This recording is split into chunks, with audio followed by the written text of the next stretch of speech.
I thought I would just remember a couple of highlights from the first two lectures to consolidate what we said then.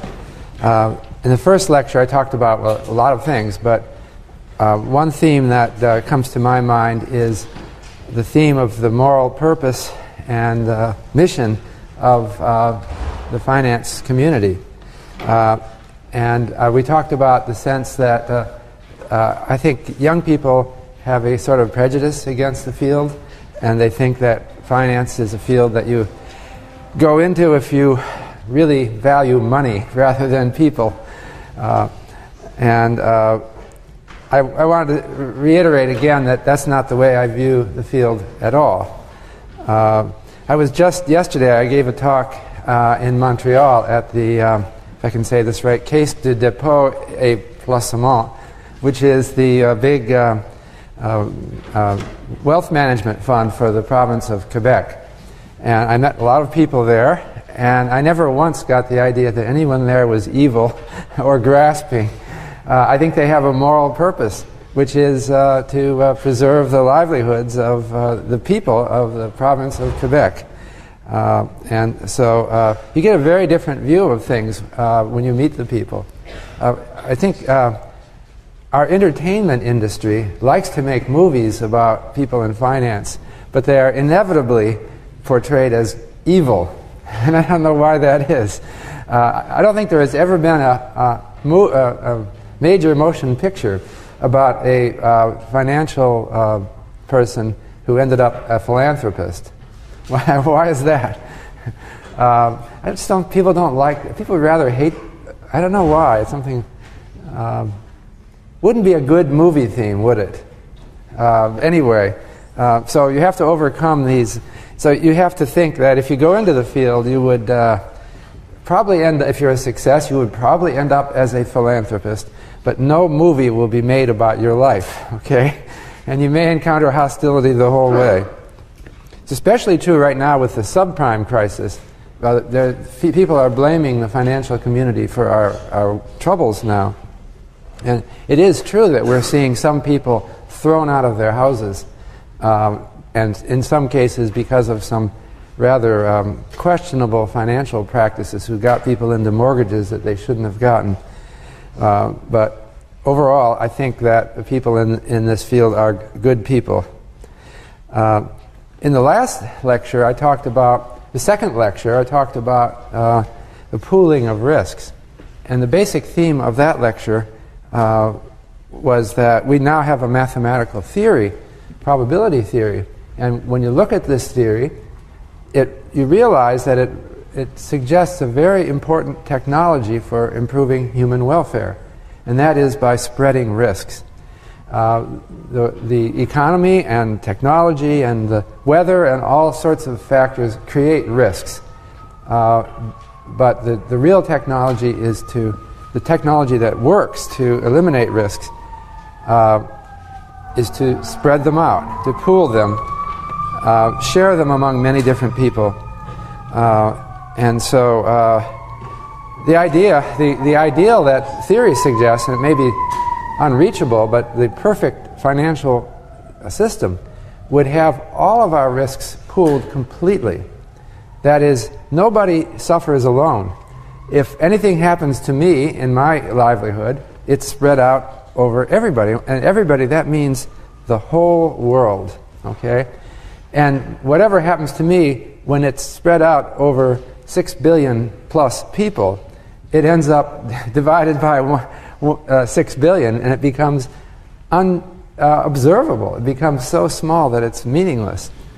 And so that's the ideal. That's what in principle we can do. And that, I think, is the most important concept in finance, this concept of risk pooling. We live in a world where people suffer all kinds of misfortunes. And of course, we can try to get rid of these misfortunes. We can do research on disease prevention and weather modification, global warming. We can do research on all these things. But there's another technology which is extremely important, which is even leaving the risks as they are, just sharing them better. And so I'll be talking more about this. The problem is that while the principle of risk sharing is very simple and obvious, the practice requires technology. So it's just like you could say, some of the principles of mechanics are very obvious, but to make an engine that operates in terms of those principles is not obvious. Okay, so what I want to talk today is about what I call technology in finance, and I'll present my view of the situation, but maybe it's a rather idiosyncratic view that I have, but I think it's not so much idiosyncratic as a different emphasis that I put forward. So what I want to talk, there's really three themes to today's lecture: a risk theme, a framing theme, and an invention theme. So I want to go over the kind of the history of risk management and through these three themes. The first one is, or I might say, a long-term risk theme. So let me go over these three themes. Okay.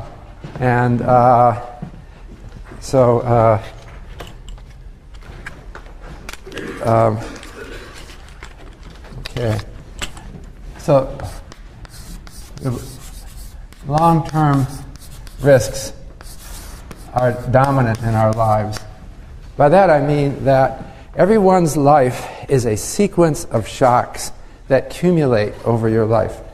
I'm talking about economic shocks. When you start out young, we're unequal at birth, of course, because of our parents and the advantages we have, but relatively equal at a young age. As each year goes by, you accumulate economic shocks. Shocks to your human capital, shocks to what you own as you get older. You start your human capital is your ability to do things, and your knowledge, which is what you have to sell in the marketplace. As you get older, your human capital evolves, and it has its ups and downs as you age. You start switching from human capital to other forms of capital. In other words, you start saving, and you own stocks and bonds and real estate and other things. Each of these suffers a sequence of shocks that accumulate over your lifetime. So inequality gets worse and worse as people age, and it is at its worst after retirement, when you are no longer, you've exhausted your human capital and you're living off of all the accumulated physical capital. That's the life cycle story. There's great inequality among the elderly, and that's a problem. Some of them are living very badly. Others are living with in great comfort. So that's what finance is about. It's really about people. We don't care at all about corporations. We should make that clear, except as they contribute to individual welfare. So I don't care what happens to Citigroup or IBM, except for the fact that there are all those stockholders out there, and they're of all different situations. Some of them are absolutely dependent on their holding of these stocks. And that's what we have to think about. And it's a long-term problem. So the problem with long-term risks also is that anything that we do to mitigate these risks creates moral hazard. And that's another fundamental theme of finance. What is moral hazard? That's a term that first entered the English language sometime in the mid-19th century. But of course the concept goes up earlier. Moral hazard occurs when a risk management institution incentivizes you to do bad behavior, to show bad behavior. And the classic example of moral hazard is fire insurance. I get fire insurance on my house, and so I behave badly. I deliberately burn the house down to collect on my insurance. That's moral hazard. But it's not unique to that. It's all over the place. When you manage risks, you create moral hazard. And that's why we need invention and theory in finance to minimize that. Okay. The second theme for this lecture is about framing. And by that I mean psychological framing. And there's many psychologists who talk about this. but notably Daniel Kahneman and Amos Tversky. Psychological framing means the tendency for people to view things in a distorted way, depending on how they're presented. If I present things in one frame, you would react one way. I present the same thing in another context or background or environment, and you react very differently. So I'll expand on this in a minute. The third theme is the invention theme of this lecture. And that is that, I mentioned this before, but I want to expand that in this lecture, that finance, the history of finance is the history of invention just as much as it is in other fields, notably engineering. The idea that I want to develop is that the history of finance is a history of discrete inventions, that non-obvious ideas that were conceived of to solve these problems of long-term risks and to get around the psychological barriers imposed by framing biases, psychological biases, to allow people to actually manage the risk and to get around moral hazard. It's a difficult thing to do these things, and that's why we need invention. And another thing is that when once an invention is made, it tends to be copied all over the world. So the history of finance is largely a history of copying, and that's what you have to do. You may have to adapt it to a particular environment, but basically it is copying other ideas. Some people in less developed countries feel uncomfortable that they are just slavishly copying other more advanced countries. But they have to recognize that is what everybody has been doing all along. We copy the good ideas, and in the process we adjust them and make them a little bit better. And new ideas can come anywhere.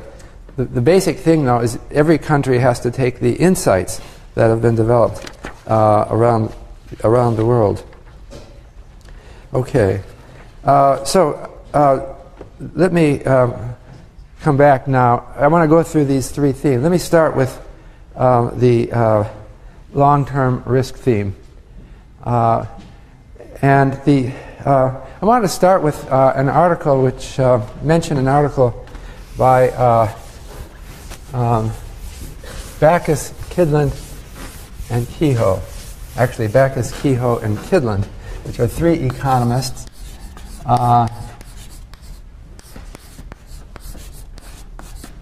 One of these, the last of the three, is Finn Kydland, won the Nobel Prize a few years ago. But in this article, they talk about the correlation of consumption around the world. What is consumption? It's the amount that people spend on consumption goods, things that you buy for your current use, like food, shelter, clothing, etc. Every country computes an estimate of how much is spent each year on the consumption of the people who live in the country. What Backus, Kehoe, and Kydland did is looked at how much the consumption correlates. The movements from year to year correlate across countries. And if there were perfect correlation, it would be a correlation of 1. That is, when one country's consumption increases from one year to the next, every other country's consumption increases from one year to the next. What they argued in this paper is that if we had perfect risk management, there would be perfect correlation of consumption across countries. Because if we get rid of the idiosyncratic risks, all that's left is planet-wide risks. Okay? If we had perfect financial markets, and this is intuitive, and maybe I don't know how obvious this is. It's obvious to me, but it's an intuitive point of great importance. Nobody would suffer alone. Okay? Anytime there's a risk that hits one person or one country, the financial markets would spread it out over everybody, and it gets very small. What's left? The only risks that are left are risks that everyone shares. Okay? And so you would see planet-wide risks expressing themselves in consumption, but nothing else. Do you see that point? So we'd have perfect correlation? Suppose the planet were hit by a comet. Okay, this happened, something like this happened 65 million years ago, so it could happen again.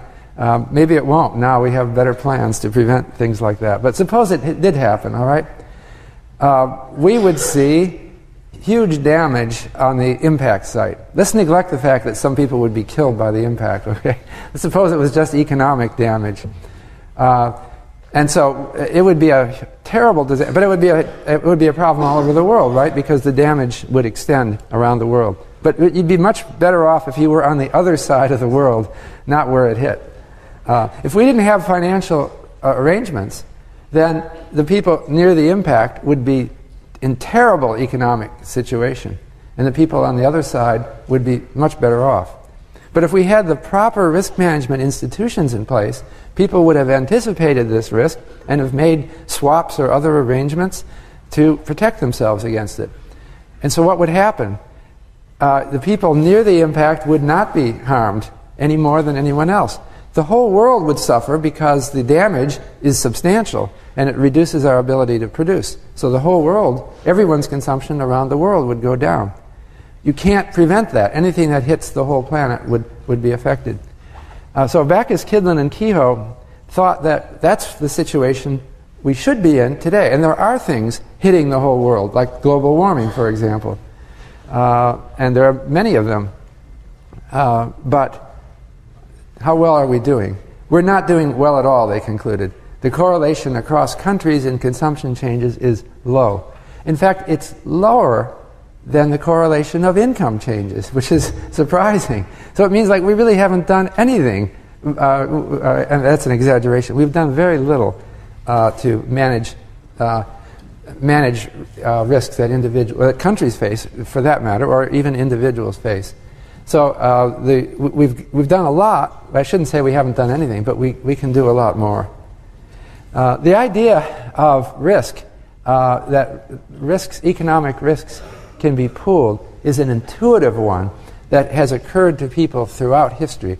It's very simple and obvious. If we're living in, imagine we're living in some remote area and we're pioneers out there with our cabins, and there's no government, there's no one to protect us. What do we instinctively do?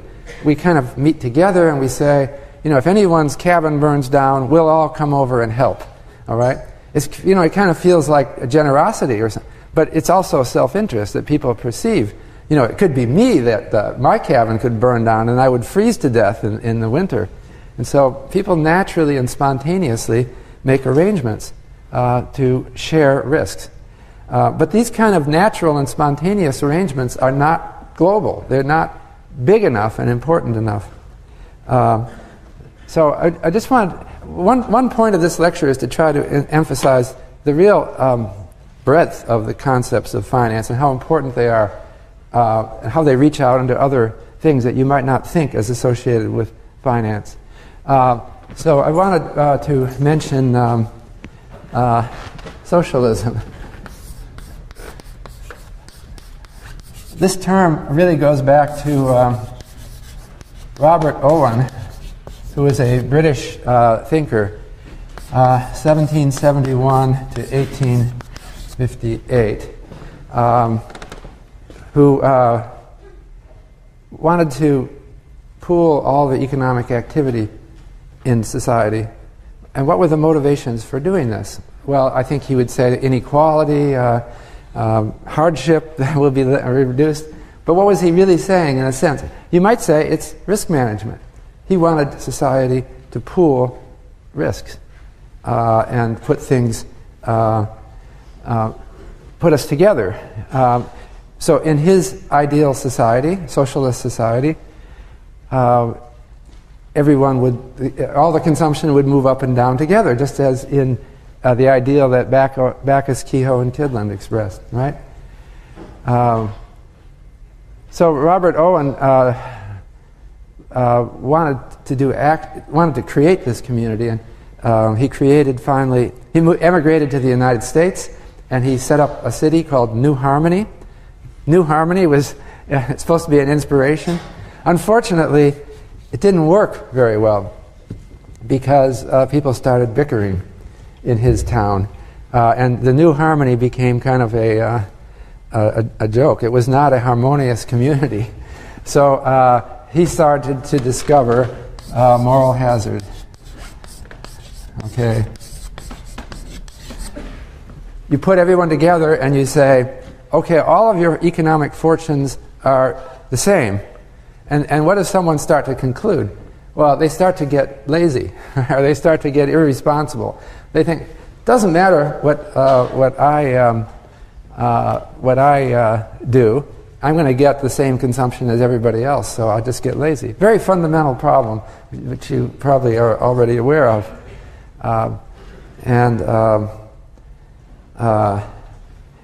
The socialist idea started to lead to a number of experiments in various countries around the world that were pooling risks. And they might not have put it this way. One is the kibbutzim in Israel, and these were communities that shared everything. Originally, they were very rigid about this. That they enforced complete sharing. If you belonged to a kibbutzim, you were completely stuck with the common consumption.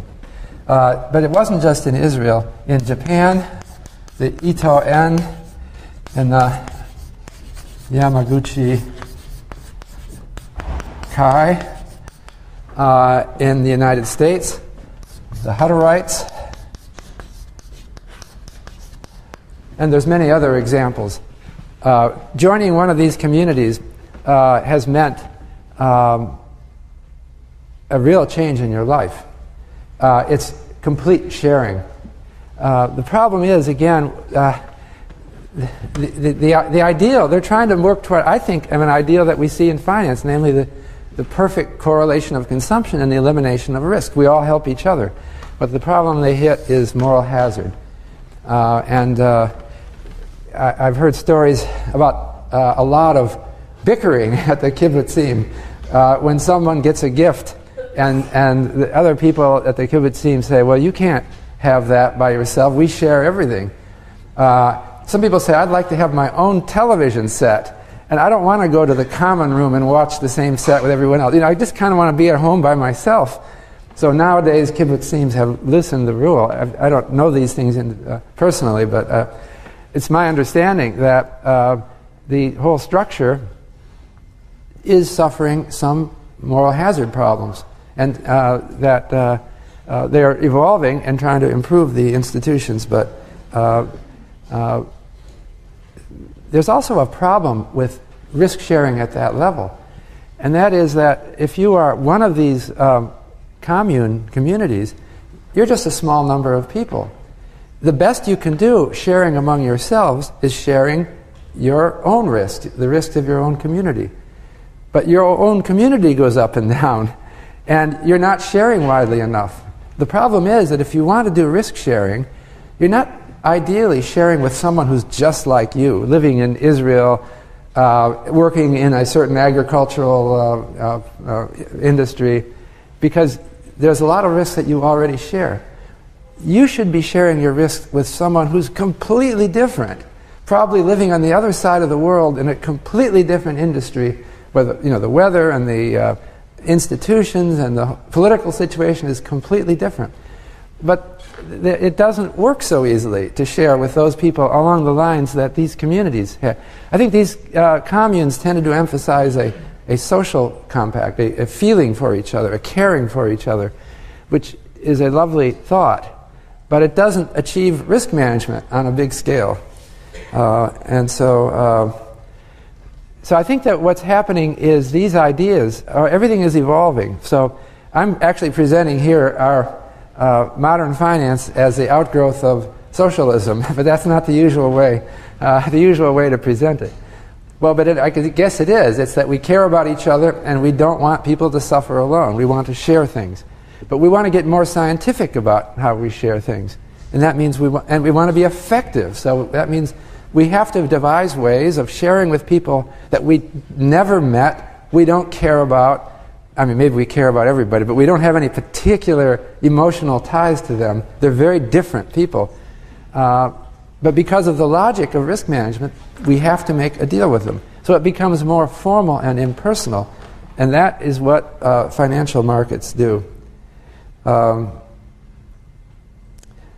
what's happening is we're seeing an evolution of risk management. And you hear about it in various terms that sound abstract. So we have private equity. We have venture capital. And we have employees getting incentive options. These are efforts to solve the moral hazard problem and to manage risks.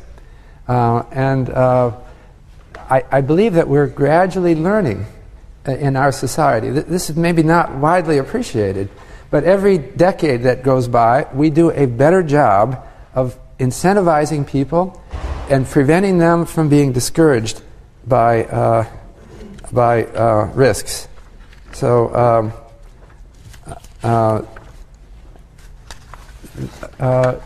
it's a very complicated situation because the kind of economic risks that we face are difficult for most people to understand. But they have to try to. We have to try to let people manage their own risks for themselves to some extent. That means we have to expect people to understand these things somewhat. I think we have an important role for economic or financial education because of that. Each person is in a different situation. It's a very complicated world, and we have many different risks. So, okay. Well, no. Continuing on the risk theme, I've mentioned one philosopher, Robert Owen. I could have also mentioned Karl Marx. Why don't I mention him here? A very important thinker who had very low regard for the financial community, I think. Unfortunately, he wanted to kill them, I think, or at least some of them. Nonetheless, he shared certain things in common with them, namely that he was concerned about inequality, about some people doing badly, and he proposed an economic alternative that would pool risks. And in fact, he actually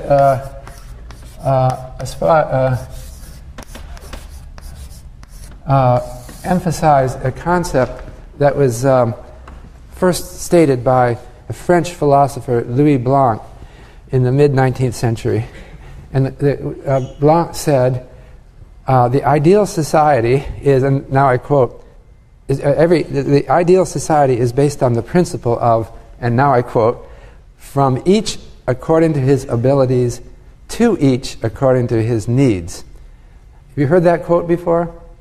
Karl Marx quoted Blanc, but he didn't credit Blanc. He didn't mention the name because I assume he thought everyone knows this was Blanc.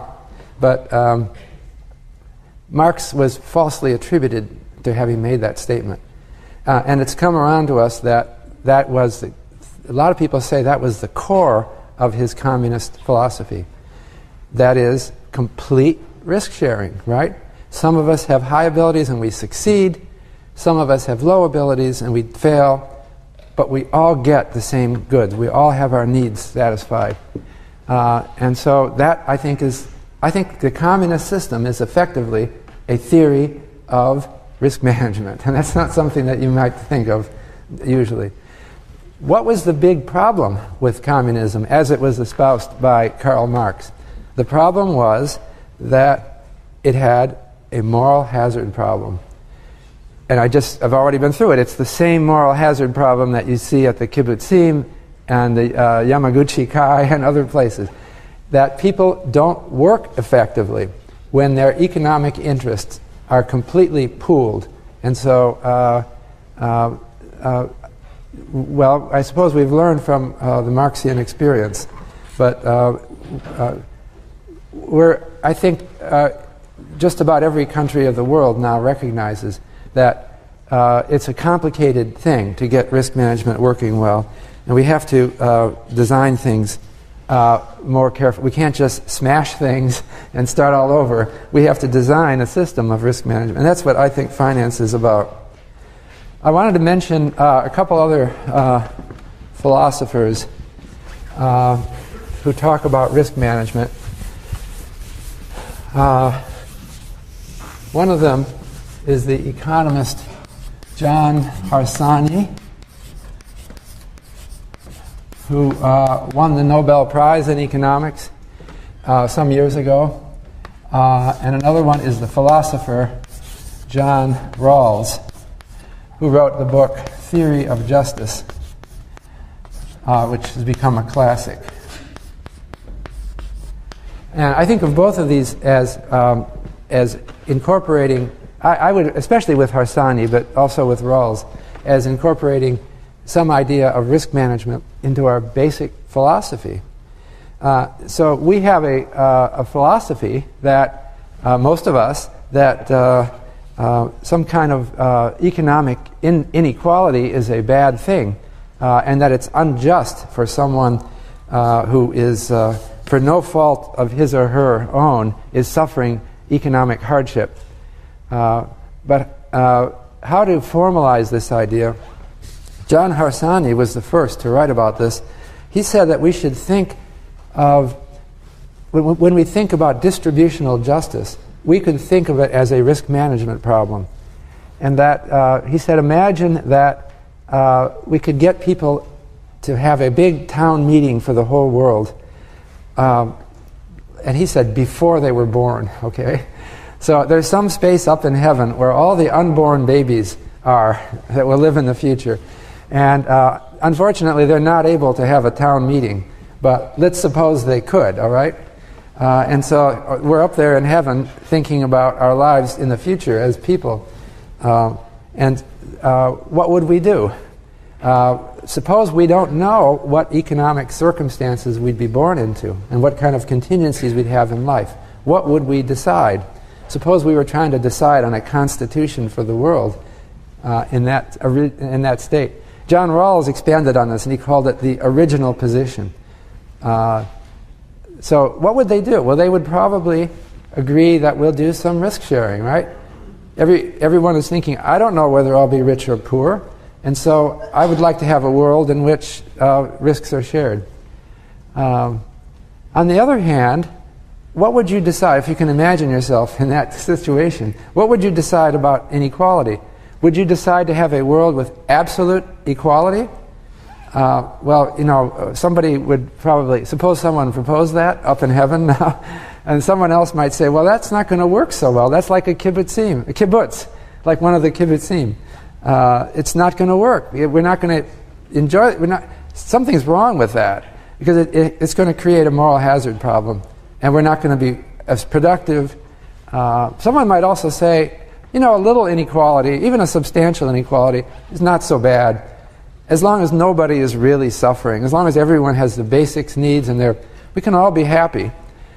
But, you know, let's let some people make big fortunes, because that provides spice in life and some adventure, something to look forward to, that you might get this. And so you could see saying, we don't want to eliminate inequality.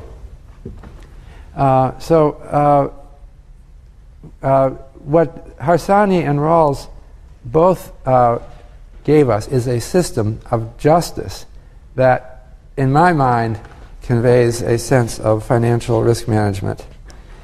Now, I'm not going to talk a lot about... well, I'm going to move also to framing here, but let me, at this point, mention something about public finance. This is not a course in public finance. It doesn't say, the title of this course is Financial Markets. I guess when you put markets on, that doesn't sound like public finance, but even so, it could. Public finance is the financial issues relating to governments, okay? And finance usually means the private sector, but the issues are much the same in both cases. So let me say something about public finance here. So public finance relates to the tax and welfare system that we have. The government taxes people, and it takes some of the money and redistributes it to people in need. And this is essentially a risk management system. It's something that I suppose Robert Owen and Karl Marx would have said sounds like a good thing, but of course they wanted to do much more and be more comprehensive. But it's maybe something that has evolved as something that actually works. You have a progressive tax system that takes more money from the wealthier people, and you have a welfare system that looks at individual hardship and pays out. It does create moral hazard problems. That's a problem with it. But that's something that we're learning about. That's part of public finance, is learning how to modify the tax system so that it works pretty well. But I wanted to start out by mentioning taxes and welfare because I think that it's really the most important risk management system already in place. Because the financial risk management system that we have is imperfect. We aren't there yet. The thing that's really doing the heavy hitting on our risk management is really the tax and welfare system. Because the most important risks that individuals face is the risk of major losses of income. So if something really hits you hard and you would be starving, that's really bad. And so nobody starves in advanced countries of the world today. And that's because of this system. Moreover, you might get hit by an illness, and then you could be in desperate trouble that you will die unless you get some kind of emergency care, which might be very expensive. So every advanced country in the world has a system that provides for this, including the United States, incidentally. We don't have a national health care system. People say we don't. Well, we don't, but we do have an emergency care system so that anybody who is suddenly stricken will be taken to a hospital and taken care of. It's not perfect, but it is there, and so what we do have, we should be thankful for. It's very important. So I thought this would be a good lead into the second theme of this lecture, which is framing. We have a good system in the taxes, but it's imperfect because it hasn't been thought out thoroughly in terms of risk management. So let's talk about framing and taxes.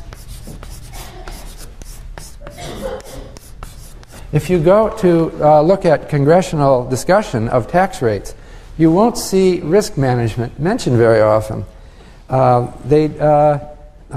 They seem to talk about it in their own terms, which sound to a public finance expert as, very populist or unprofessional. I guess they're elected officials, and their voters are not finance theorists and don't think of these in these terms. There's Edward McCaffrey who did a history of taxes. He's a law professor.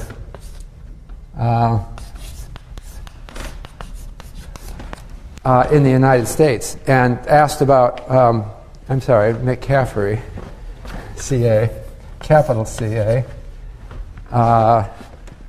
two C's, M-C-C-A-F-F-E-R-Y, based on issues of framing and psychology.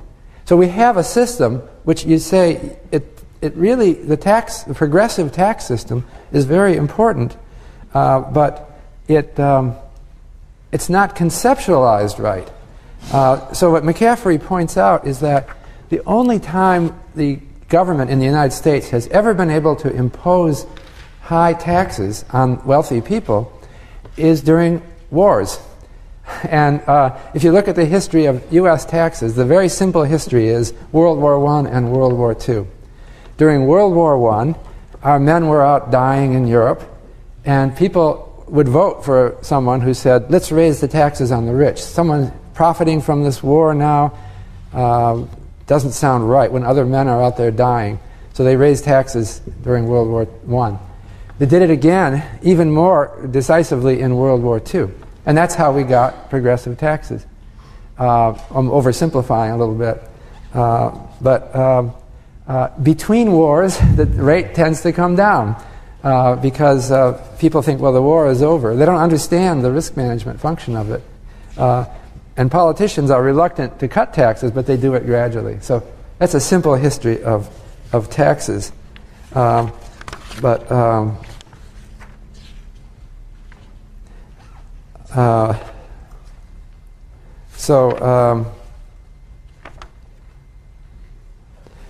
Actually, in the United States, the income tax came in during the American Civil War,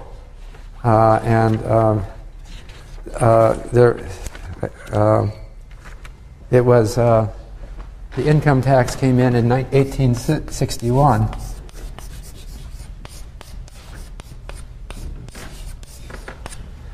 Again, during a war, and it was a progressive tax. The tax, as of 1862, was 3% on incomes over $600 a year. That sounds kind of low. That was 1862. And then they raised it to 5% on incomes over $10,000. It was the beginning, but it didn't take because they had technical problems. I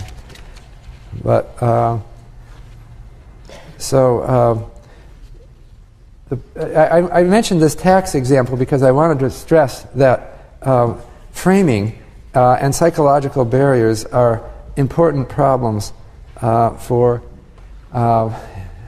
creating financial markets. The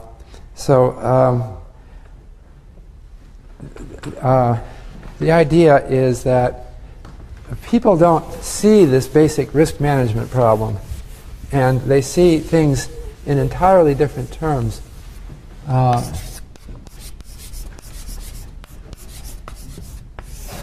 So Kahneman and Tversky talked about how people view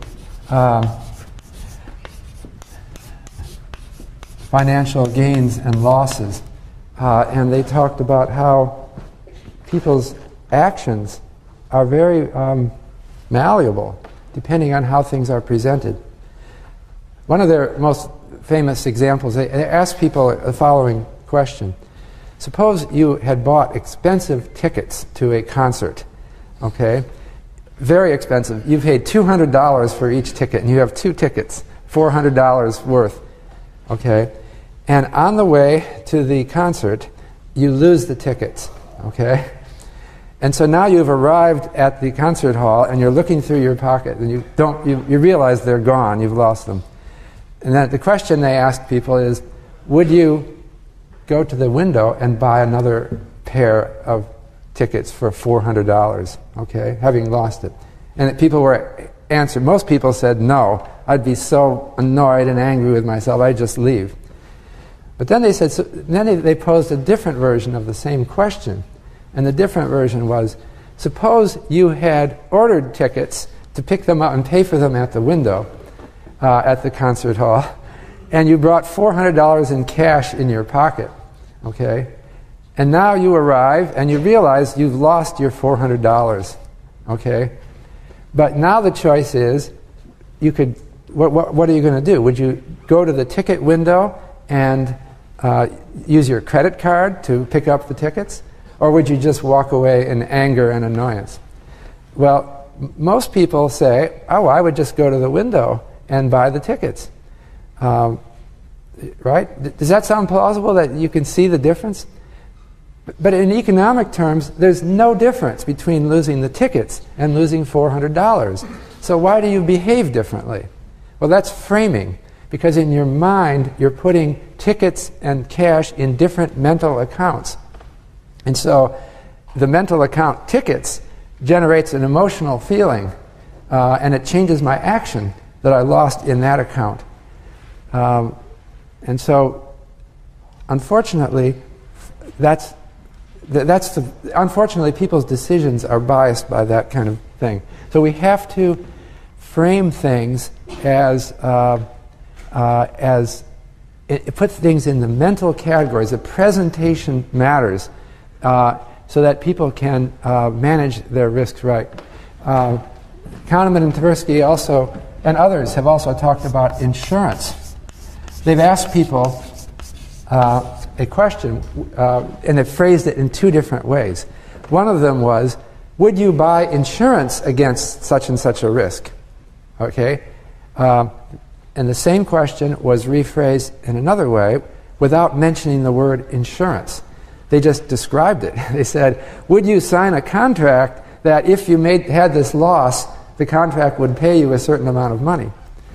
And the percent of people who say yes to that is lower because they didn't put it in an insurance frame.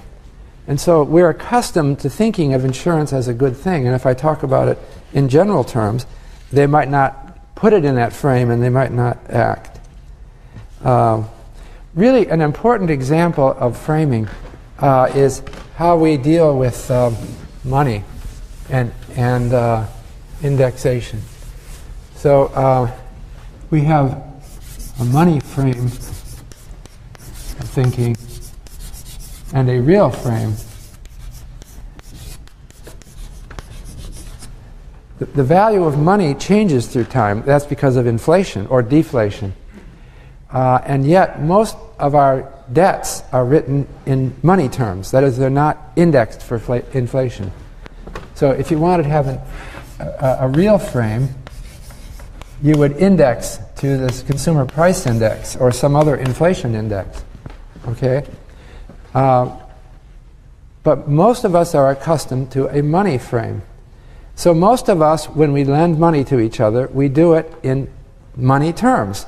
You merely say, so for example, if your friend asked to borrow $100 from you, you would probably not say, you might actually put interest on this person's. You could say, all right, I'll do it 5% interest, pay me back in a year.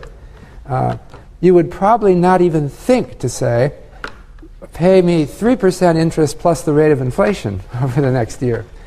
That would be putting it in a real frame. And wouldn't that be more sensible? Because you would be specifying the contract in real terms rather than money terms. And yet, most people just don't do that. So most of our fixed incomes, as they're called, which are assets that are denominated in currency, most of our debts are written in money terms. And people can't get over this framing in terms of money. It's a powerful psychological, you might say, an illusion. People think they want money, when in fact they should want real goods and services. So that's an example of a framing issue. Okay, now I want to move to the third theme of this lecture, which is invention. So as I said,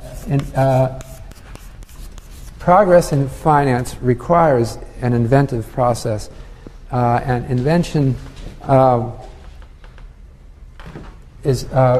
occurs in a milieu of other invention, notably information technology. I said this in an earlier lecture, but a financial device is a complicated device, like any engine or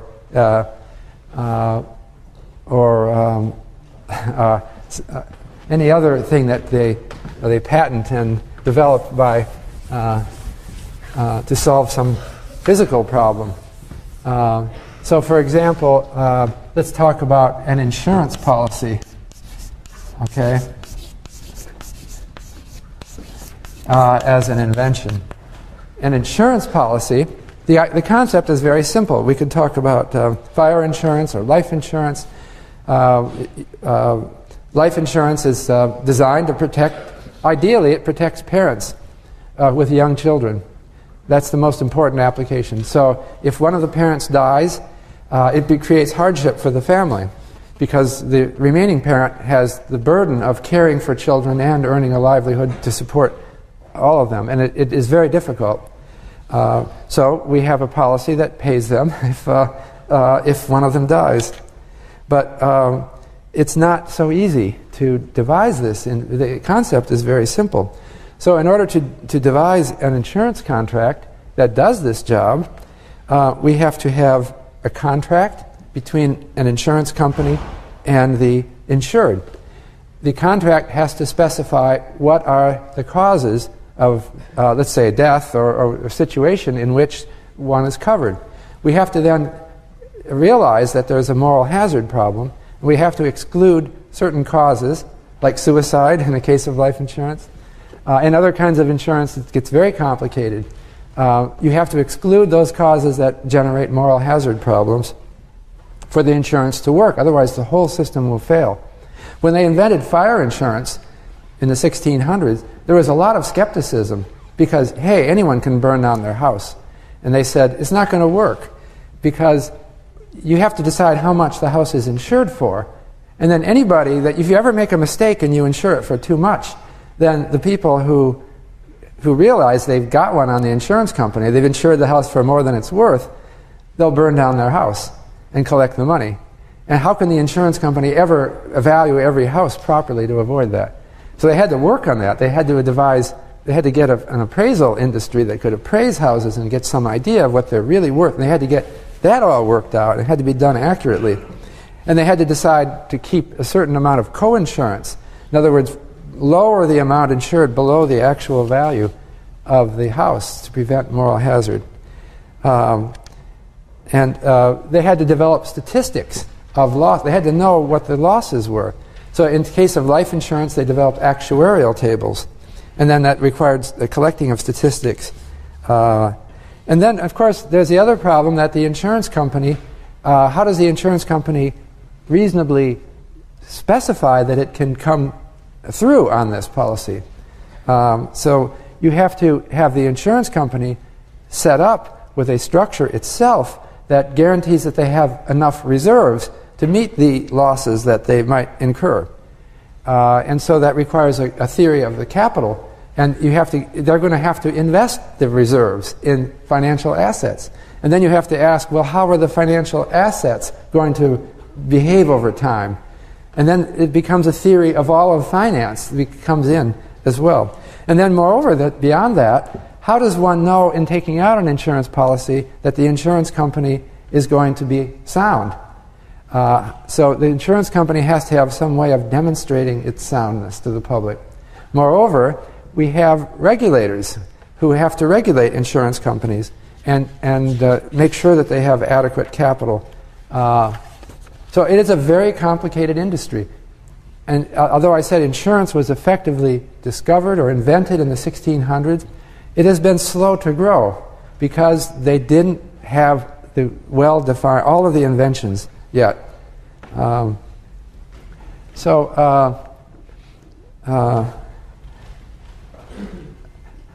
wanted to just give some...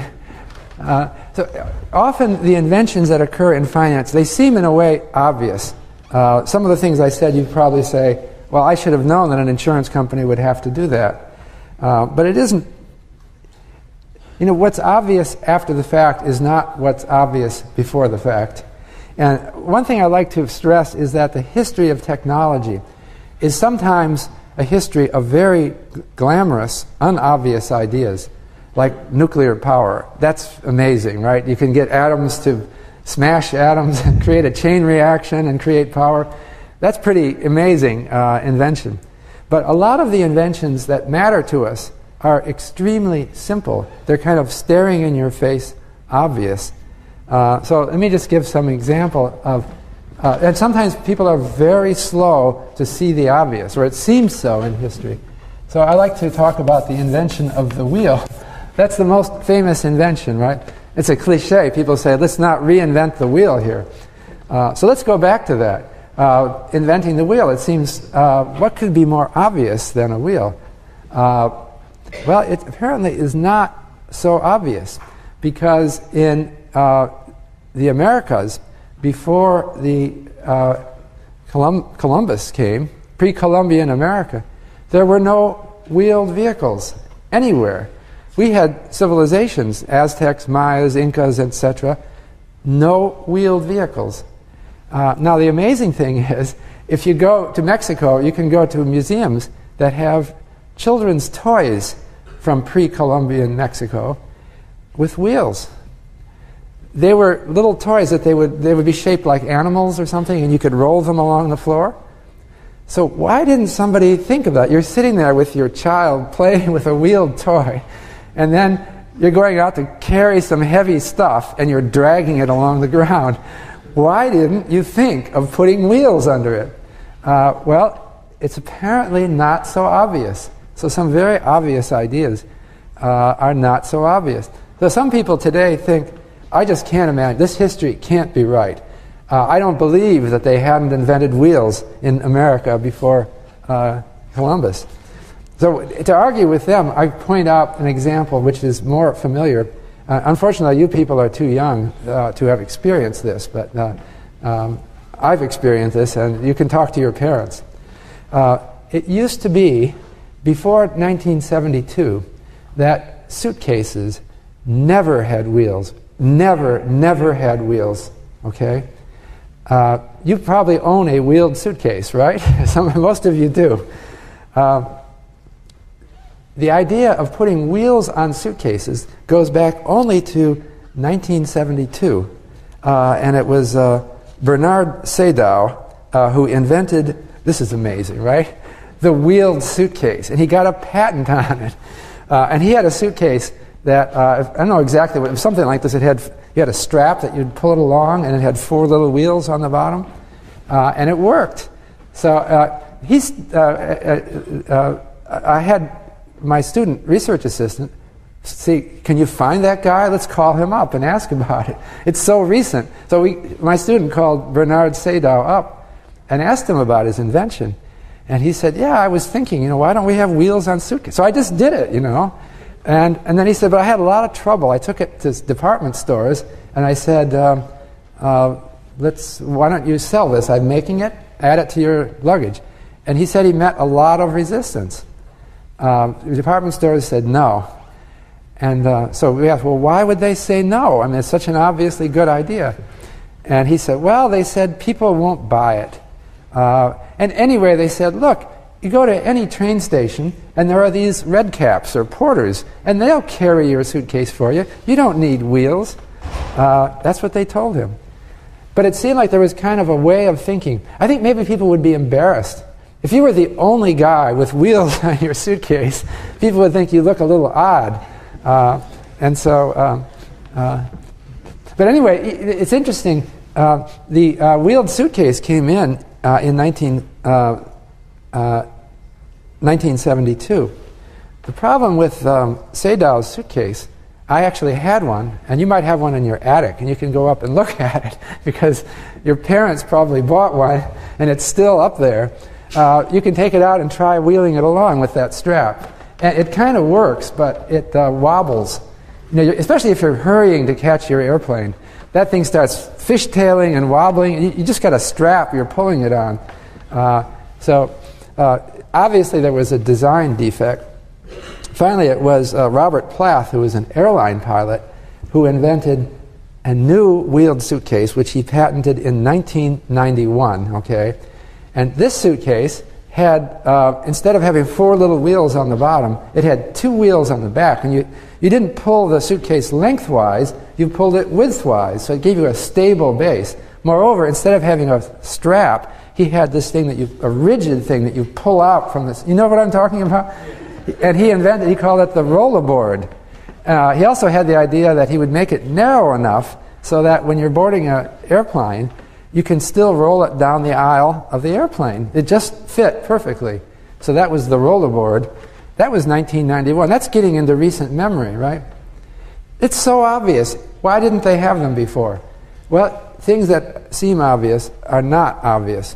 And it has something to do with something like framing or more. We tend to think of doing things in a certain way. Everyone else is doing it. We assume that that's the smart way to do things. And so that limits us. And so it's very hard to get new ideas started.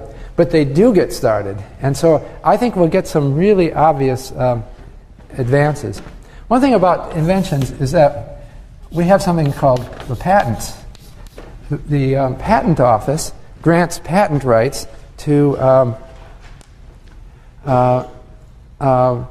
inventions, but traditionally, everywhere in the world, really, financial inventions were not considered worthy of patenting because I guess patent law came in response to things like the steam engine and the power loom, and they were physical inventions, and they didn't think of financial inventions as worthy of patents. But now we're starting to see patent offices accepting financial devices. So it happened in the late 1990s in the United States that patent offices started to accept financial patents. And now there's several countries that, I think it's Japan, Korea,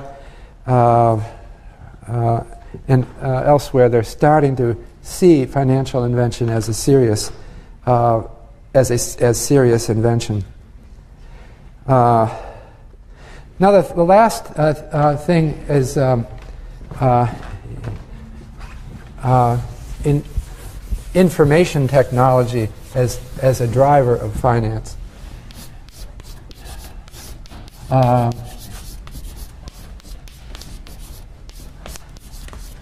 And I'd like to stress information technology because we are living in a time of rapid advance. And as you know, I don't have to tell you this, computers are becoming more and more a part of our lives. And this is something that is transforming the world. What is it that makes us uniquely human? You might say, well, a good part of it is our ability to process information. We differ from lower animals in our brains, which are much more capable of storing and processing information. But we're living in a time of revolution when machines are challenging or competing with our brains, and this may create economic dislocations that we will see throughout our lives, but also it creates opportunities. I wanted to stress on the opportunities. A lot of financial innovation is co-evolved with information technology. A lot of simple ideas of risk management are ideas that require well-designed information technology. And we've seen a lot of advances in the last couple centuries that make financial innovation possible. So I thought I would give you an example from the 19th century, which is very important. And again, it's public finance. I'm not going to stress public finance so much in this course, but it seems I'm going to give the example of 19th century information technology and the 19th century invention of Social Security. So let's go back to the 19th century. That's the 1800s. That was a wonderful century for information technology. You probably don't think of it that way because you say, wait a minute, the computer wasn't invented until the 1940s. Actually, you would be wrong. The computer was invented in the 19th century by Babbage, although he didn't actually make one, but he wrote down a design which was similar to what we do now. But there were a lot of other things that happened in the 19th century that advanced information technology and made finance really powerful. One was paper. It sounds very simple. At the beginning of the 19th century, in 1800, paper was handmade out of cloth. That's the way they made it. Paper, therefore, was very expensive. And so if you bought a newspaper, it would be only 2 sheets because it was so expensive, not all the thick paper that we have today. And it would cost something like $10 or $20 in today's prices. So it would only be wealthy people who would buy that every day. And they invented the paper machine so they could mass produce paper. Didn't have to be handmade anymore. And they invented wood pulp paper, so it didn't have to be made out of cloth anymore. And so the price of paper fell. So that created opportunity for record keeping, which was very important because that's what finance is built. You need financial records. You can't have just one copy. You have to have multiple copies. They also invented carbon paper. Maybe you don't even know what this is. Do you all know what carbon paper is? I guess you do know what this is, right? It's obsolete. Do you have any carbon paper? Anyone here in your room? You do? Okay, so it's not obsolete. But anyway, it's just paper with some black material on it. So you put it between two pieces of paper, and you write on the top one, and it creates a copy on the bottom one. And you can make multiple. You can put 3 or 4. The copy gets worse and worse each time, but you've got multiple copies. That's information technology. And so that you really need that, because if you have only one copy of something, you don't have a backup. So you could store the one copy separately.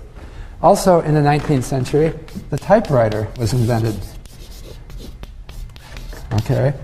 Of course, that may be the core idea of a computer. Your computer looks like a typewriter.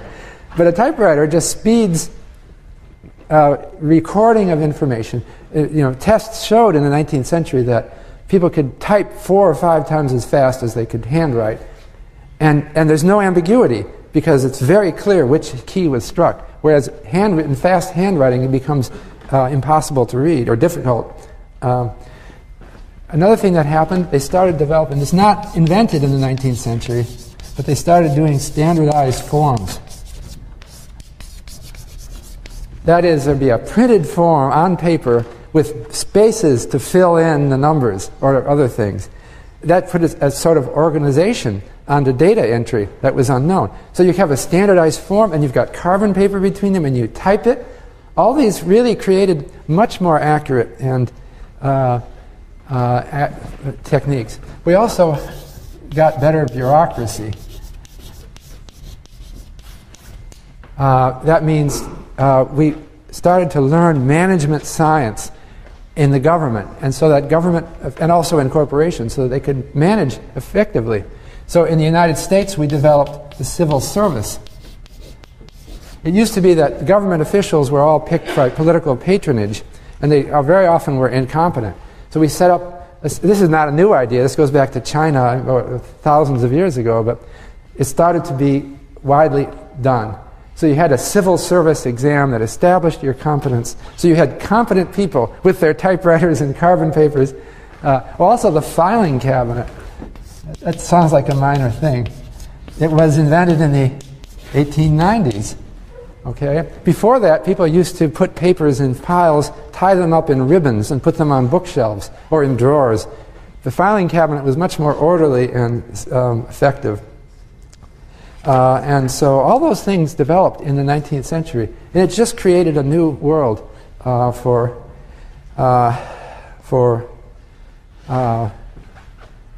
financial opportunity. So things started to happen in response to this, and risk management got better. So I wanted to talk about Social Security as a risk management technique that developed in the 19th century. And it developed in Germany. And it is very interesting to me because it's a discrete invention that happened in a point of time in response to information technology. This was 1889 under the government of Otto von Bismarck. Although he has nothing to do with this, I think. It was other people, economists in Germany that invented this idea. So what did they do? I should have also mentioned another really important information technology that developed in the 19th century is the postal service. Although we had mail before then. But in the 19th century, they decided, they just got really good at delivering mail. In 1799, it would cost so much to mail a letter, I don't know exactly, something like $10 or $20 to mail a letter at today's rate, and it would take a long time to get there. So for most people, it was prohibitively, I'm talking in today's prices, roughly speaking, most people wouldn't ever mail a letter or get a letter. Too expensive, not to count only the paper, and everything was expensive.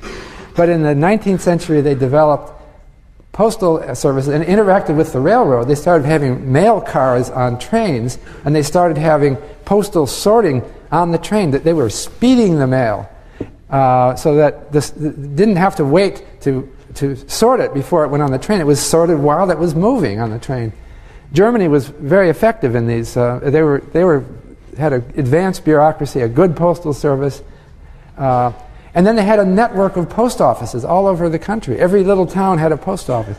So this was the internet of the 19th century, and it really changed everything.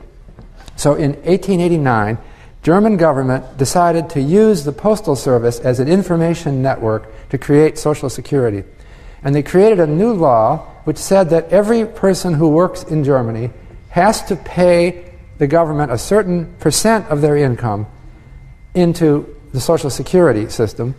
And in addition, the employer has to match this so that both the employer and the employee has to do it. Now, how in the world can somebody actually make that work for a whole country? There were 11 million workers in Germany at the time.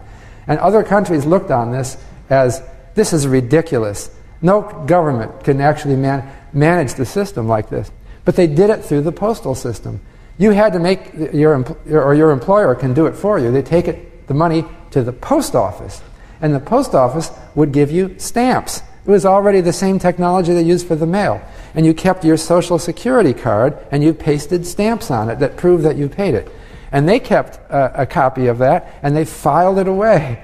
And the government had a complete record of your payments into the system. Then the design was that when you reached the retirement age, you would then get funds from the government for the rest of your life, your retirement funds. How did they decide how much? It was based on what you contributed. They would pull out your entire life history of contributions. They had it because you had filed it all at the post office and everything was bureaucratic and efficient. And they calculated according to a formula what you would get. So it was a real insurance system. And then they would pay you in your retirement. So the London Times in 1889 said this is going to be a fiasco. There's going to be so many mistakes and there's going to be so much complaints that this whole system is going to crumble and fall. But it didn't. It actually worked. And so before long, the UK copied it. The US was practically the last country to copy this system because in the 1930s, because it didn't sound American. We were kind of reluctant to take on ideas from Germany, of all places. But we finally did, and we did that during the Great Depression, when it suddenly seemed like we really needed to do something. So that's an example. You see how information technology created a Social Security system. Now, the really fascinating thing is we have the same system today, except we don't use the Postal Service as the conduit anymore. Now it's all electronic and it's done via the internet, but it's the same thing. You will see deducted from your paycheck, and you already have seen this, it says FICA, and then there's a certain amount. It's a certain percentage of your paycheck, and the employer matches, just like in Germany in 1889. And when you retire, you can actually get it now electronically, your entire employment history, all your contributions. And when you retire, there's a formula. You can find it on the Social Security System website, which resembles the formula that they did in 1889. So we're still doing the same thing. Now, this invention of Social Security is well over 100 years old. But I think that because of the rapid advance of information technology, we're going to see a lot more progress over your lifetime. There's going to be a lot more inventions like this. And so that's why I think finance will be an interesting field. And it's for those of you who choose to go into it. Now finally, I just want to say next lecture is January 28th.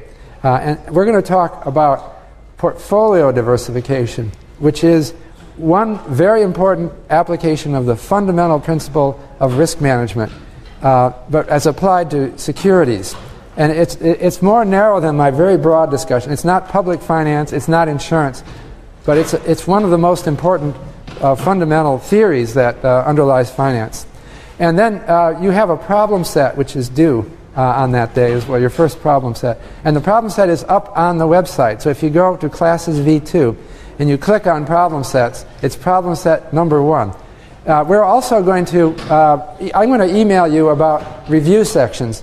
And so our first review section will be in the week of January, or with your teaching fellows. It will be in the week of January 28th.